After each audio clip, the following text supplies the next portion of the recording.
For years, Turkey paraded across the Aegean as if it owned the place. Ankara laughed at Greece, called it weak, called it broke, called it a joke.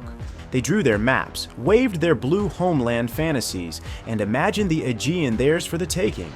They thought Greece was nothing more than a hapless neighbor. But little did they know, they were dead wrong. Because Greece, the country mocked as Europe's problem child, has transformed into something Ankara never expected. A fully armed naval power with the teeth to bite back. Billions of euros have been unleashed into warships, submarines, and missiles designed to stalk, strike, and sink. French frigates with systems so advanced they can track and kill threats before Turkish radars even register them. Silent submarines that can creep beneath the waves and put Turkish ports in their crosshairs. And those scattered Greek islands, the same ones a stone's throw from Turkish shores, are being fortified into unsinkable strongholds. This is a message. The days of Turkish intimidation are over. For Ankara, this is a nightmare. Turkey may be building carriers and submarines, but its strategy is stretched thin. Greece, on the other hand, is pouring everything into quality. Weapons that can outmatch, outgun, and outthink their rivals. In a clash, numbers won't save Turkey. Now, when Greece's new navy finally meets Turkey's blue homeland doctrine head-on, who survives the encounter? To find out, we start with the rebirth of Greek naval power. Not long ago, the Greek navy was a relic. For years, the Greek navy was dismissed as little more than a coastal guard with big flags. The ships were old, the upgrades were non-existent, and the budget was a joke. From 2010 to 2020, Athens spent a decade paralyzed by financial ruin, forced to slash defense spending while Turkey charged full speed ahead with its blue homeland doctrine. In Ankara, they laughed. Greece was drowning in debt, not warships, so what could they possibly do? But that laughter has stopped. Because Greece has launched the most ambitious naval modernization program in its modern history. A transformation so massive it's being called the Achilles shield. This is not just a minor upgrade. This is a complete overhaul. A 25 to 28 billion euro investment stretching through 2036 that is reshaping the Eastern Mediterranean. At the heart of this naval revolution are the FDI Belharra class frigates from France. These aren't just modern ships, they're fifth-generation floating fortresses. Each one bristles with cutting-edge radar systems, integrated electronic warfare suites, and missile systems capable of striking targets over 1,000 kilometers away. In plain language, if Turkey thought its fleet could intimidate Greece, these frigates flip the script. They outclass Ankara's existing surface vessels in range, sensors, and survivability. And that's just what's above the waterline. Beneath the waves, Athens is doubling down on submarines. 4 new subs are on order within the next decade, with at least 2 configured to launch land attack cruise missiles. Imagine this: Turkish naval bases, fuel depots, or even coastal cities suddenly within range of missiles launched from a Greek sub that no radar can track until it's too late. Add to this the already formidable Papanikolas-class submarines, upgraded after a rocky start, now fitted with air-independent propulsion and advanced sonar systems. And suddenly, the Aegean isn't Turkey's backyard anymore. It's a chessboard where every Turkish move could mean checkmate. But this is what Ankara fears most. Greece isn't trying to match Turkey ship for ship. Instead, it's building a navy that multiplies force through quality over quantity. Every frigate, every submarine, every missile is designed not just to defend, but to deter, disrupt, and dominate. For Turkey, this is a serious nightmare scenario. Its naval doctrine, the bold vision of controlling 462,000 square kilometers of sea across the Black Sea, Aegean, and Eastern Mediterranean, relies on Greek weakness. But that weakness is now gone. In its place is a fleet being rebuilt with the best European technology, financed with billions, and backed by alliances that Ankara cannot easily counter. A decade ago, Turkish warships sailed the Aegean with confidence. Today, commanders know every deployment faces a silent, lurking threat beneath the waves and radar locks from over the horizon. The sea no longer belongs to Ankara. But if Greece is rising, What does that mean for Turkey's most ambitious maritime project, the Blue Homeland? Can Ankara still project dominance when its closest rival has armed itself to the teeth with some of the deadliest systems in Europe? That's the question, and it leads us straight into Turkey's doctrine and the reality check it's now facing. If you're enjoying this deep dive, please like the video and consider subscribing to our channel. Your support helps us bring more global insights. Now, back to the video. Turkey has sold its people and its navy a dream. They call it Mavi Vatan, the Blue Homeland. A sweeping vision of control over 462,000 square kilometers of maritime territory, stretching across the Black Sea, the Aegean, and deep into the Eastern Mediterranean. Maps were printed, speeches made, admirals promoted. They literally said, "The seas are ours." But here's the truth. Dreams run into reality. And the reality is, Greece's naval rebirth has turned Turkey's doctrine into a gamble it may not be able to win. The Blue Homeland was always aggressive. It demanded Turkey act like a naval empire in a region already crowded with rivals: Greece, Cyprus, Israel, France, and now even Egypt. To enforce this claim, Ankara needed overwhelming naval superiority, not parity, not balance. The kind of dominance where Turkish ships sail unchallenged, drill where they want, and dictate terms to neighbors. That was the plan. But then Greece happened. With French frigates, advanced submarines, and billions pouring into modernization, Athens has ripped holes in Turkey's strategy. Suddenly, the Aegean, the Sea Turkey, thought it could dominate. Looks like a maritime minefield. Every Greek island within a stone's throw of the Turkish coast has become a potential fortress. Many are only 1.5 kilometers away from mainland Turkey. Imagine Ankara trying to move warships when hostile forces are sitting right at its doorstep, bristling with anti-ship missiles, radar, and garrisons designed to fight until the last bullet. Well, Turkey's admirals know the danger. The Blue Homeland maps look bold on paper, but on the water, those same maps are vulnerable. Greek naval modernization hasn't just given Athens new firepower, it's given Ankara new headaches. Yes, Turkey has its own shipbuilding boom. Over 31 warships are under construction. The TCG Anadolu amphibious assault ship has launched, and the Race-class submarines are on the way. But there's this one critical flaw. Turkey's fleet is quantity over quality. These ships lack the advanced weapons integration and long-range strike capacity that Greece is now fielding. In a real conflict, sheer numbers won't matter if Greece can strike first, strike deep, and strike with precision. And there's another brutal truth. Turkey's navy is overstretched. Unlike Greece, which focuses almost entirely on the Aegean and Eastern Mediterranean, Turkey has to project power in the Black Sea against Russia, patrol Libya's coast, monitor Syria, and keep a presence in the Red Sea. Every deployment splits resources thinner. Every theater is a drain on fuel, crews, and readiness. And the result? The Blue Homeland is becoming not a symbol of strength, but a map of vulnerability. Turkey wanted to redraw borders at sea. Instead, it's watching Greece redraw the balance of power.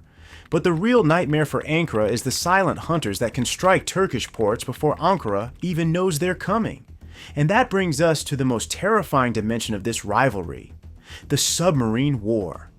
If there's one battlefield that keeps Turkish admirals awake at night, it isn't what they can see on radar, it's what they can't. The silent world beneath the waves has become the great equalizer, and in that domain, Greece has carved out a decisive edge. Meet the Papanikolas-class submarines. When Athens first acquired these German-designed Type II 1-4s, they were ridiculed as lemons. Technical glitches, delays, and political bickering made them the butt of Turkish jokes. But that was then. Today, after years of refinement and upgrades, they've matured into some of the most dangerous submarines in the region. Equipped with air-independent propulsion, they can stay submerged far longer than conventional boats, making them ghosts beneath the sea. and Ghost with teeth. These submarines pack advanced sonar, heavyweight torpedoes, and anti-ship missiles. Soon they'll be upgraded to launch land attack cruise missiles with ranges exceeding 1,000 kilometers. That's not just a threat to Turkish ships. It's a direct danger to Turkish ports, naval bases, oil terminals, and even coastal command centers. Ankara doesn't just face the possibility of losing ships at sea. It faces the risk of losing the ability to fight at all. And Athens is not stopping at 4. The Hellenic Navy is already planning 4 more subs, with at least 2 capable of precision land strikes. This means by the next decade, Greece could field an underwater fleet that can blockade the Aegean, strike deep into Anatolia, and paralyze Turkey's naval movements before they even begin. Now compare that to Turkey's efforts. Ankara is rolling out the RAS-class submarines, also based on the German Type 214 design. On paper, they look competitive. In practice, they're already behind. The Greek subs have better integration, more advanced systems, and are being fitted with cruise missiles that Turkey doesn't have. Ankara's backup plan, the ambitious indigenous Milden project, is still years, maybe decades, from becoming a reality. Realistically, Turkey won't see combat-ready Milden boats until well into the 2030s, and this gap is deadly. If a submarine gets the lock, the first sign the enemy knows of his presence is the explosion ripping through its hull. And in this shadow war, Greece has the advantage. For Turkey, every fleet deployment, every amphibious operation, every supply line now runs under the constant risk of being hunted down by a Papanikolas-class submarine. But submarines are only part of the story, because Greece isn't just hiding in the deep. It's forging powerful alliances above the surface, and one partnership in particular has tilted the entire Mediterranean balance of power, and that partnership is with France, and it has changed the game forever. If Turkey thought this was just about Greece alone, it made a fatal miscalculation. That's all because Athens has done something Ankara never expected. It turned its naval buildup into a European coalition project. And at the heart of it all stands France, a military heavyweight with centuries of naval dominance written into its DNA. This is a defense pact. In 2021, Greece and France signed a landmark agreement. If one is attacked, the other comes to its aid with full military force. For Turkey, that's not just Greece, that's the French Navy, one of NATO's most battle-hardened fleets, suddenly lurking behind every Hellenic warship. And France didn't just sign papers, it opened its shipyards. Athens ordered 3 state-of-the-art Belharra-class frigates, warships loaded with the latest Aster 30 surface-to-air missiles, cutting-edge radar, and anti-submarine capabilities.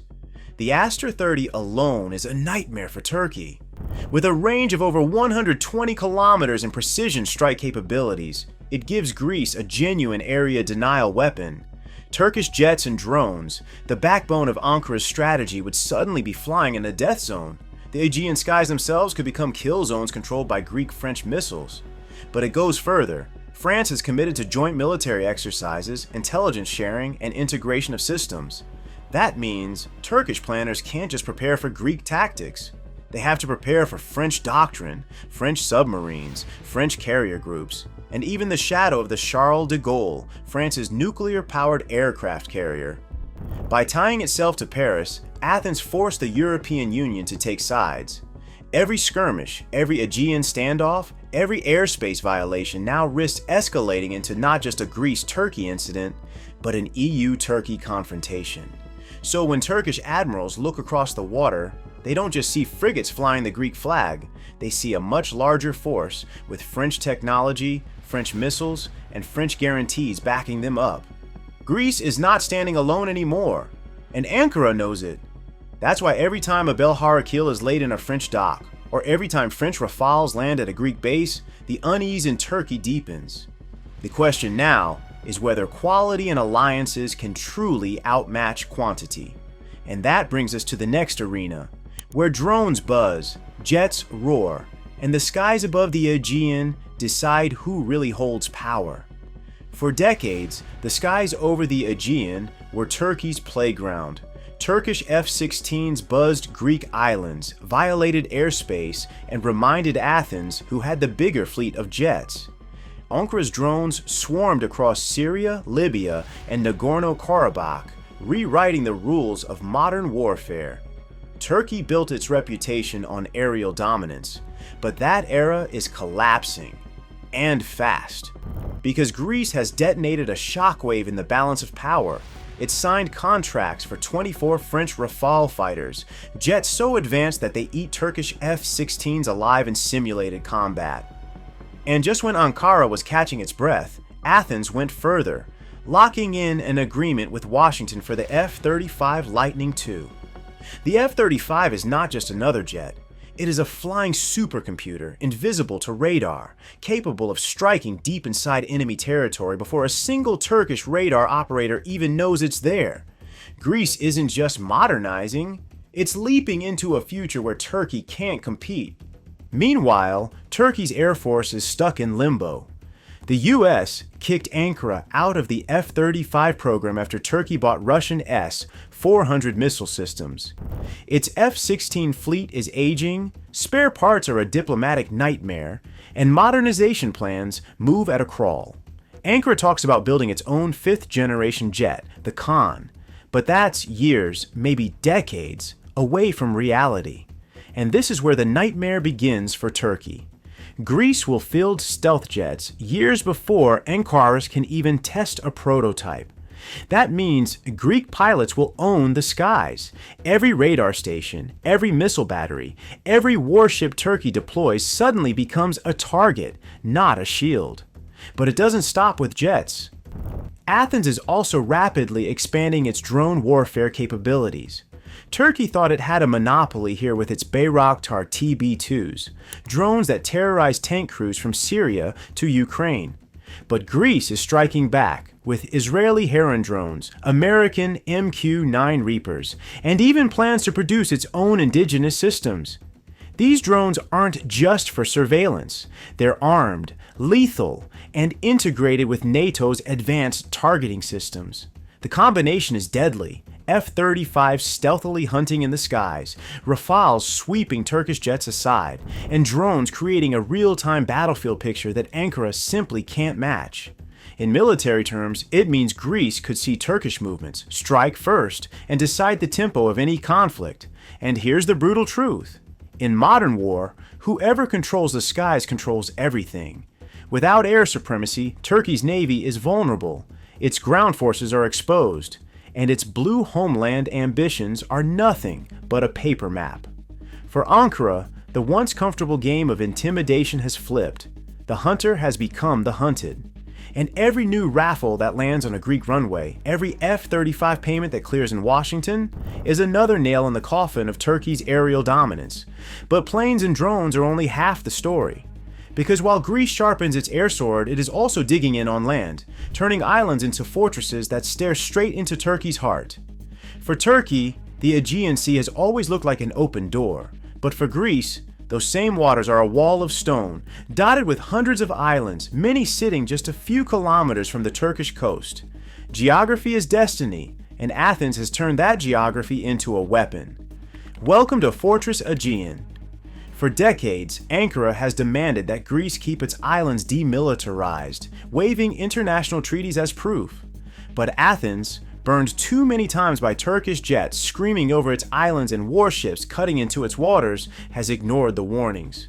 Instead, Greece has poured men, weapons, and fortifications onto its island chain. And now, those rocky outposts form the backbone of its new defense doctrine. Take Lesbos, Chios, Samos, and Rhodes, each a stone's throw from Turkey's shoreline. Greece has deployed self-sufficient military units there, formations designed to fight and survive without immediate reinforcements. They carry anti-ship missiles, air defense systems, armored vehicles, and enough supplies to hold out under siege. In effect, these islands are unsinkable aircraft carriers, bristling with firepower and impossible for Turkey to ignore. And that's the problem for Ankara. Any Turkish naval operation in the Aegean would sail within range of Greek missiles launched from island coasts. Any Turkish air raid risked colliding with Greek air defenses already entrenched on those same islands. Even amphibious operations, Turkey's preferred way of seizing territories, would face waves of resistance from heavily armed garrisons that know every inch of the terrain. This is not a static defense either. Greece's Agenda 2030 strategy reimagines these island outposts as flexible hybrid warfare hubs. Drones can launch from them. Artillery and missile batteries can relocate within hours. Infantry can melt into the landscape, making any Turkish landing a blood-soaked nightmare. Turkey's generals know it. That's why the mere mention of Greece reinforcing its islands sparks diplomatic fury in Ankara. Turkish officials insist these moves violate international law.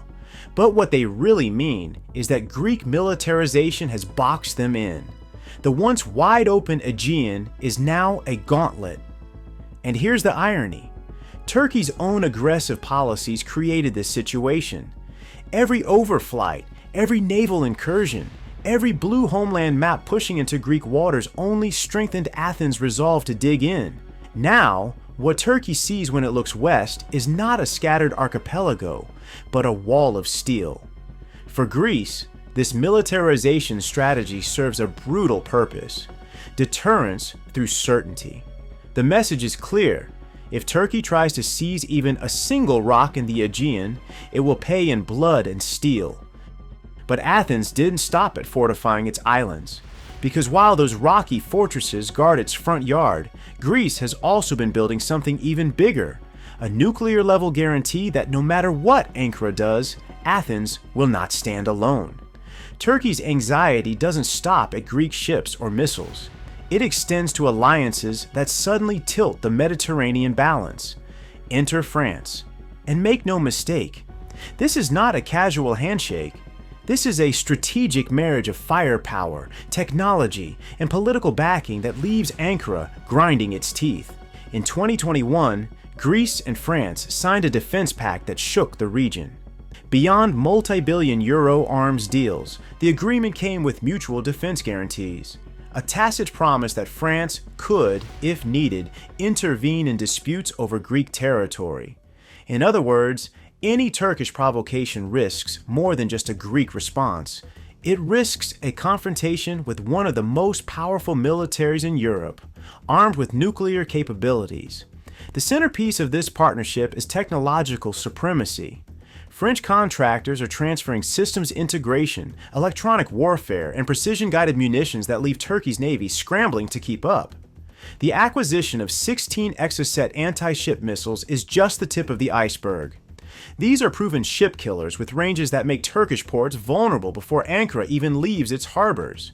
The FDE Belharra frigates themselves are marvels of modern warfare, but it's their integration with French systems that gives Greece an edge. Advanced radar suites, electronic countermeasures, and long-range strike capabilities make the Greek fleet not just formidable, but nearly untouchable in a conventional fight. Meanwhile, Turkey's investments, impressive on paper, lag behind in sophistication. Size cannot replace precision, and Turkey is painfully aware of it. The French-Greek partnership also carries political weight. Every time Turkey threatens Greek islands, airspace, or maritime claims, the EU and NATO watch closely. And France has made it clear, attacks on Greece are not merely a bilateral matter, they are a European concern. Suddenly, Turkey isn't just facing Greece alone, it is facing a coalition backed by the political and military might of Europe. From Ankara's perspective, this partnership is a nightmare scenario. It amplifies Greek deterrence in ways Turkey cannot match, short of risking direct confrontation with France itself. Turkey's military planners have to factor in a level of escalation that could spiral far beyond the Aegean Sea, reaching diplomatic, economic, and possibly nuclear thresholds.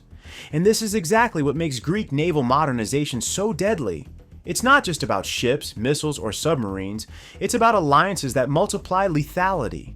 Greece no longer stands alone. Every missile fired, every patrol conducted, and every island garrison fortified comes with layers of French support, visible, credible, and terrifying for Turkey. But alliances only amplify capabilities if they are matched by strategy. And Greece has ensured that its modernization, island fortifications, and French partnership all feed into one central doctrine: to dominate the Eastern Mediterranean without firing the first shot, forcing Turkey into a defensive posture it cannot escape. The next question Ankara must ask itself: can Turkey ever regain initiative when every move is watched, countered, and potentially punished by a coalition far stronger than its own? The answer lies in the underwater domain, the silent battleground where Greece's submarines can strike from the shadows, out of reach, yet lethal. If Turkey thought Greece's threat was only above water, it's in for a rude awakening. The underwater domain is where Athens has truly honed a knife to Ankara's throat. While frigates and missiles make headlines, Greece's submarines strike fear into the heart of Turkish planners, and for good reason. The Papanikolas-class submarines, once plagued by teething problems, have been upgraded into stealthy predators capable of hunting surface vessels, launching torpedoes, and even firing anti-ship missiles. Thanks to air-independent propulsion, these submarines can stay submerged longer, silently patrolling Turkish waters while remaining virtually invisible to enemy sonar. Every Turkish warship, naval base, and even coastal installation now exists under the shadow of this lurking threat. But Athens isn't stopping there. The Hellenic Navy's Agenda 2030 calls for 4 new submarines, with at least 2 capable of launching land attack cruise missiles with ranges exceeding 1,000 kilometers. Picture this: Turkish military infrastructure, supposedly secure behind miles of coastline and watchtowers, suddenly within reach of Greek submarines that can strike without warning. Ankara's most fortified ports are now potential targets from beneath the waves. Turkey's own submarine program, the Race class and the ambitious Mildin project, is a slow-motion response. While competent, it trails behind Greek capabilities in integration, electronic warfare, and precision strike. The Mildin project, despite its promise, won't reach operational status until the 2030s. Meanwhile, Greece is already shaping a deterrent that forces Turkey to plan every operation under the constant threat of unseen strikes. The geographic reality amplifies the danger. The Aegean Sea's labyrinth of islands provides Greece with natural cover, forward operating bases, and choke points. Greek submarines can surface undetected in secluded coves, resupply, and strike again. A perfect blend of conventional naval power and guerrilla-like stealth tactics. Turkey's blue homeland ambitions, which envision maritime dominance across the Aegean and Eastern Mediterranean, are now confronted by a silent, deadly, and persistent underwater threat.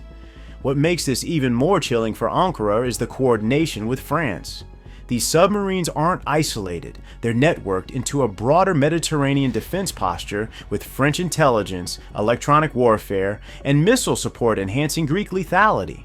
Turkey's planners must now account not only for Hellenic subs, but also for allied systems that extend Greece's reach and situational awareness far beyond the horizon. This isn't just deterrence, it's strategic intimidation. Every Turkish naval movement risks a sudden, lethal, and unseen response. Greece has effectively turned the underwater realm into a force multiplier, leveraging stealth, range, and alliances to create a margin of superiority Turkey cannot ignore. And if the subs alone weren't enough, Greece is pairing them with long-range missiles, advanced frigates, and autonomous island garrisons, a combination that forces Turkey to spread its forces thin or risk catastrophic losses. The big question now: can Turkey even launch an amphibious operation when the seas themselves have become lethal territory? Turkey isn't blind to the shifting tides of power in the Eastern Mediterranean. Ankara sees Greece's naval and submarine modernization, its advanced missile systems, and autonomous island defenses as more than a nuisance. They are a direct threat to the very core of the Blue Homeland Doctrine. Yet, for all its ambition, Turkey faces hard, uncomfortable truths. Its response is constrained, delayed, and inherently limited. Take the TCG Anadolu, Turkey's pride as an amphibious assault ship and helicopter carrier. On paper, it's impressive. 24,000 tons of steel, a fleet of helicopters, drones, and the promise of force projection. In reality, it cannot field fixed-wing aircraft, limiting its ability to dominate contested waters or conduct sustained strikes against Greek forces. Meanwhile, the MUGEM aircraft carrier, slated for completion in 2030, is still years away from operational readiness, giving Athens a crucial window to cement its maritime superiority. Then there's Turkey's Rees-class and Milden submarines, meant to counter Greek underwater dominance. The Rees-class is competent, yes, but lacks the electronic warfare sophistication, weapons integration, and strike versatility that Greek Papanikolaou-class subs now wield. Milden, Turkey's ambitious indigenous project, remains in the blueprint stage. By the time it enters service, Greece's fleet will have further matured, widening the technological gap. Even Turkey's missile program, despite impressive developments, 800-kilometer ranges now, plans for 2,000-kilometer strikes, cannot fully compensate for naval deficits.